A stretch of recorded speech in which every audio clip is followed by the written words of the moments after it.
I want to talk about the harm of government and regulations. I don't like to complain, but I feel like this is a good education for people. I'm currently hiring a cook uh, because the law requires 2 licenses to be able to cook, wash dishes, sell food. And these licenses require you to be vaccinated. They require dental work. They require all sorts of things.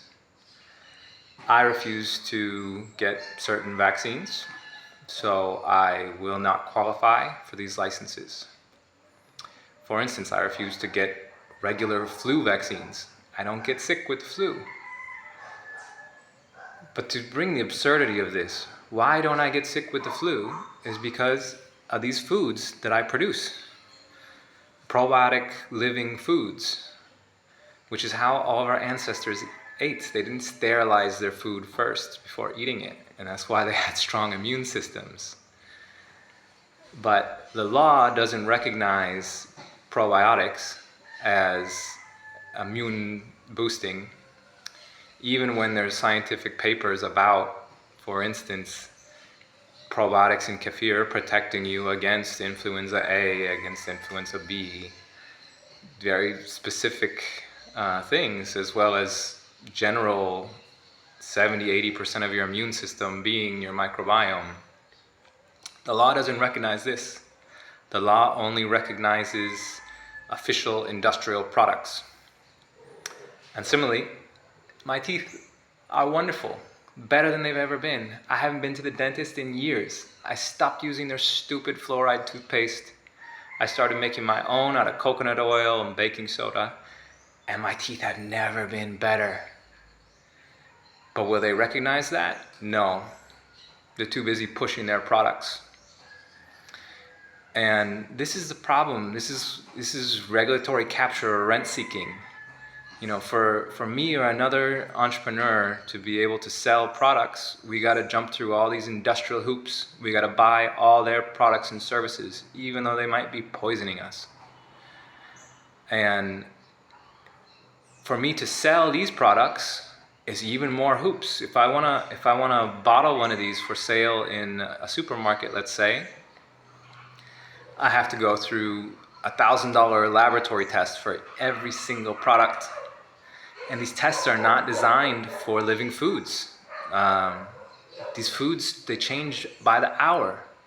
I've been sharing videos about how this banana behind me is growing, and it puffs up and bubbles in half hour or an hour. It's so alive.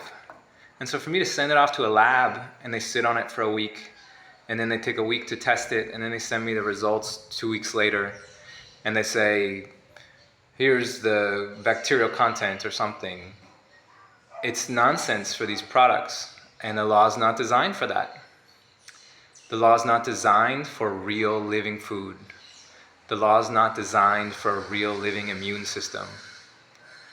And all these hoops, they add up. And for someone like me, it's an inconvenience to have to hire another person. It's unfair to these other people that they have to go get vaccinated. I wouldn't want that for them. But what can I do? If I want to bring these healthy products to the market, I got to jump through all these silly hoops. And these hoops, this is what public-private partnerships look like. This is what regulation looks like. They say they're keeping the people healthy. They say they're keeping the food supply healthy. But what are they really doing? They're putting up barriers for the little guy. They're actually making sure that the people who make your food are sick or are ingesting toxins like fluoride and aluminum and so on. And they refuse to recognize any natural immunity, any natural products. So it's just very sick. And I want people to understand what it's like to try to bring a natural product to market, what it's like to try to be an entrepreneur. And the effects are bad for every single person. Every single person. Who is it good for? Institutions. The big multinational companies that are already sterilizing and productizing everything, because what do they care? They ship it internationally anyway. That's the only way they can get it to market. They want to keep us out. And the dentists and the doctors and the hospitals and the vaccine manufacturers and all these people who are in on the game. But you and I, well, go buy those products, or else you can't participate in the market.